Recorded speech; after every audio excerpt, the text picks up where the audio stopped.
Умора и слабост, болки в горната дясна част на корема, наднормено тегло или затлъстяване, изменения в апетита или умалена способност да консумирате храна, напрежение или неприятност в корема, болки в дясната горна част на корема, под ребрата, физическа умора, перманентен оток в коремната област.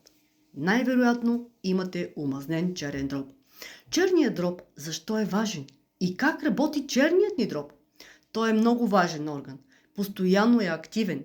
Филтрира нашата кръв, да разгражда излишните мазнини, да синтезира жизненно важни хормони и протеини. Чрез тези специфични, но много отговорни функции, този химически филтър е много важен да имаме стабилна имунна система. Затова е много важно да го поддържаме здрав.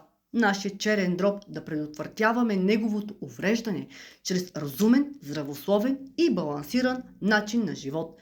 Диагнозата омазнен черен дроб е състояние, при което се натрупват излишно количество мазнини в чернодробните клетки. Заболяването може да протича и без симптоми, което е много опасно. Когато дойдат първите симптоми, да е вече много късно. Гъбата рейши, чистачът на нашия черен дроб, въздействието на гъбата рейши е нейният противотуморен ефект. Гъбата е адаптоген. Тя сама намира болното място и си действа там. Справя се с хроничната ни умора, регулира централната нервна система, стимулира производството на ендорфин, хормона на щастието. За да постигнете желаният ефект са ви необходими поне 3 месеца да я пиете. Но има случай и за по-дълъг период на приемане. В нейния ефект ще се убедите сами.